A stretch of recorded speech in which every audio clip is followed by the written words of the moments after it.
આજે આપણે બનાવીશું સાઉથ ઇન્ડિયન સ્ટાઇલ સાંભારની રેસીપી। આ સાંભાર તમે હોટલ કે રેસ્ટોરન્ટમાં ખાતા હશો તે રીતે જ હું તમને બતાવીશ। આ સાંભાર તમે ઇડલી સાથે, ઢોસા સાથે, મેંદુવડા સાથે, ઉત્તપમ, અપ્પમ બધી વસ્તુ સાથે ખાઈ શકો છો। સાંભાર ટેસ્ટમાં ખૂબ જ સારો લાગે છે, તો તમે આ સાંભારની રેસીપી એન્ડ તક જોજો। સાંભાર બનાવવા માટે સૌપ્રથમ આપણે તુવેરની દાળને બાફી લઈશું। મેં અહીં એક કુકર લીધેલું છે, તેમાં આપણે 2 ગ્લાસ જેટલું પાણી એડ કરીશું। સાથે જ મેં 1 કપ જેટલી તુવેરની દાળ લીધેલી છે। દાળને આપણે સારી રીતે ધોઈ લઈશું। અહીં આપણું પાણી એકદમ સારી રીતે ગરમ થઈ ગયું છે। આપણે આ પાણીમાં દાળ એડ કરીશું।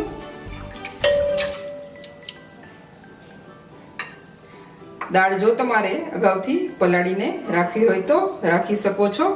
તમે 1 કલાક અગાઉ પણ દાળ પલાળીને રાખી શકો છો। અહીં આપણે સ્વાદ પ્રમાણે મીઠું એડ કરીશું। ચપટી જેટલી અહીં આપણે હળદર એડ કરીશું। હું આ સાંભાર મારા ઘરમાં જે રીતે પસંદ કરે છે તે રીતે હું તમને બનાવતા શીખવાડીશ। મેં અહીં 1 લાલ મરચું લીધેલું છે, તે એડ કરીશ। લાલ મરચું એડ કરવાથી આ સાંભારનો કલર જે હોટલ કે રેસ્ટોરન્ટમાં હોય છે તેવો આવશે। સાથે જ 1 નાની સાઈઝનું ટમેટું એડ કરીશ। 1 મીડિયમ સાઈઝની ડુંગળી એડ કરીશ। સાથે 1 નાનો આદુનો ટુકડો એડ કરીશ।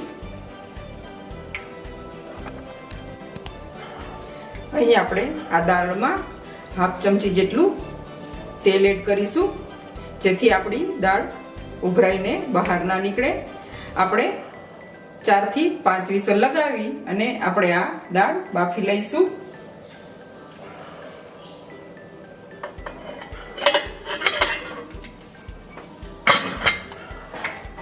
ગેસની ફ્લેમ અહીં આપણે મીડિયમ રાખીશું।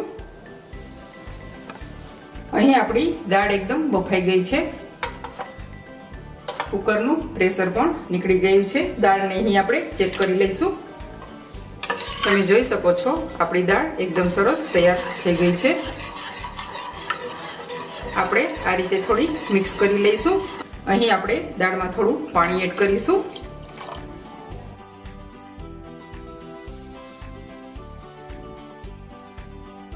હવે આપણે સાંભાર માટેનો વઘાર તૈયાર કરીશું। સાંભાર માટેનો વઘાર તૈયાર કરવા માટે મેં અહીં એક પેન લીધેલું છે, તેમાં મેં 2 ચમચી જેટલું તેલ એડ કરેલું છે। તેલ થોડું ગરમ થાય ત્યાર પછી તેમાં આપણે બધા મસાલા એડ કરીશું। તેલ આપણું થોડું ગરમ થવા આવ્યું છે। 1/2 ચમચી જેટલી તેમાં આપણે રાઈ એડ કરીશું। ત્યાર પછી તેમાં 10 થી 12 મેથી દાણા એડ કરીશું। મેથી દાણા એડ કરવાથી આ સાંભારનો ટેસ્ટ ખૂબ જ સારો આવે છે। ગેસની ફ્લેમ અહીં આપણે મીડિયમ રાખીશું। 1 ચમચી જેટલી અડદની દાળ એડ કરીશું। 1/2 ચમચી જેટલી અહીં આપણે હિંગ એડ કરીશું। 2 સૂકા મરચાં એડ કરીશું। 7 થી 8 લીમડાના પાન એડ કરીશું અને બધું એકદમ સરખી રીતે થવા દઈશું। અહીં આપણી રાઈ સારી રીતે ક્રેકલ થઈ ગઈ છે। 1 લીલું મરચું એડ કરીશું। ત્યાર પછી તેમાં 1/2 ચમચી જેટલી હળદર એડ કરીશું। લાલ મરચું એડ કરીશું। લાલ મરચું એડ કરવાથી આ સાંભારનો કલર એકદમ સરસ હોટલ કે રેસ્ટોરન્ટમાં હોય છે તેવો આવશે। ત્યાર પછી તેમાં આપણે 1 નાની સાઈઝની ડુંગળી એડ કરીશું।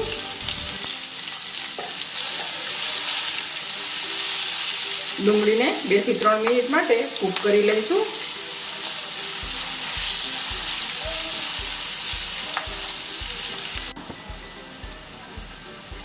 અહીં આપણી ડુંગળી થોડી ગોલ્ડન બ્રાઉન થઈ ગઈ છે।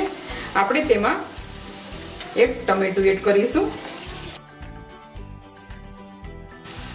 મેં અહીં એક મીડિયમ સાઈઝનું બટાકું લીધેલું છે, તે એડ કરીશું. હાફ કપ જેટલી દૂધી લીધેલી છે, તે એડ કરીશું. સરગવો લીધેલો છે, તે એડ કરીશું. તમને જો આમાં રીંગણ પસંદ હોય તો તમે રીંગણ પણ એડ કરી શકો છો.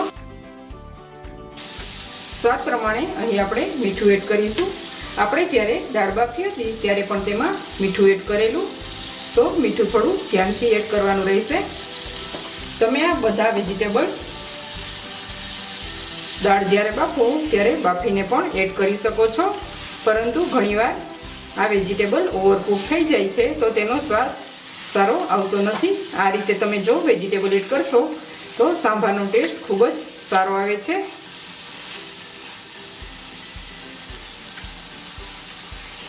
ઢાંકણ ઢાંકી અને 5 મિનિટ માટે પહેલાં કૂક કરીશું. અહીં આપણા બધા વેજીટેબલ થોડા થોડા કૂક થવા આવ્યા છે. હવે આપણે તેમાં 1 ગ્લાસ જેટલું પાણી એડ કરીશું, કેમ કે અહીં આપણે વેજીટેબલ કાચા જ લીધેલા છે. આપણે 8 થી 10 મિનિટ માટે તેને હાઈ ફ્લેમ ઉપર કૂક કરી લઈશું. અહીં આપણા બધા વેજીટેબલ થોડા થોડા કૂક થવા આવ્યા છે. હવે આપણે તેમાં મસાલા એડ કરીશું. અહીં આપણે 1 ચમચી જેટલું કાશ્મીરી લાલ મરચું એડ કરીશું. તમને જે પ્રમાણે સ્પાઇસી પસંદ હોય તે પ્રમાણે તમે વધારે કે ઓછું કરી શકો છો. હાફ ચમચી જેટલો ગરમ મસાલો એડ કરીશું. 2 ચમચી જેટલો સાંભાર મસાલો એડ કરીશું. સાંભાર મસાલો એડ કરવાથી આ સાંભારનો ટેસ્ટ ખૂબ જ સારો આવે છે. ત્યાર પછી તેમાં આપણે 2 ચમચી જેટલો આંબલીનો પલ્પ એડ કરીશું. આંબલીના પલ્પની જગ્યાએ તમે લીંબુનો રસ પણ એડ કરી શકો છો. તમને જો આમાં ગોળ અથવા ખાંડ પસંદ હોય તો તમે તે પણ લઈ શકો છો. આપણે એકદમ સારી રીતે મિક્સ કરીશું.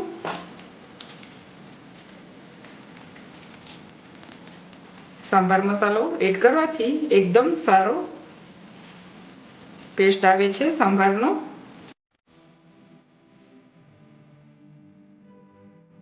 આપણે હવે દાળ એડ કરીશું.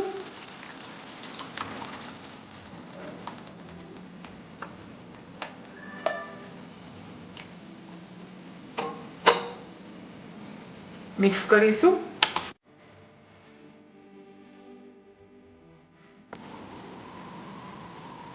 અહીં આપણો સાંભાર બનીને એકદમ સારી રીતે તૈયાર થઈ ગયો છે. સાંભારને ઉકાળવાથી તેનો ટેસ્ટ ખૂબ જ સારો આવે છે, તો તમે સાંભારને લાસ્ટમાં જરૂરથી ઉકાળશો. તો તૈયાર છે આપણો સાઉથ ઇન્ડિયન સ્ટાઇલ સાંભારની રેસીપી. આ સાંભાર તમે ઇડલી સાથે, ઢોસા સાથે, મેંદુવડા સાથે, ઉત્તપમ સાથે ખાઈ શકો છો. તો તમે આ રેસીપી એક વખત જરૂરથી ટ્રાય કરશો. રેસીપી સારી લાગે તો લાઈક કરજો, શેર કરજો અને મારી ચેનલને હજુ સુધી સબસ્ક્રાઈબ ન કરી હોય તો સબસ્ક્રાઈબ કરવાનું બિલકુલ ના ભૂલતા. બેલ આઇકનને જરૂરથી પ્રેસ કરજો, જેથી મારી નવી રેસીપી સૌથી પહેલાં જોવા મળે.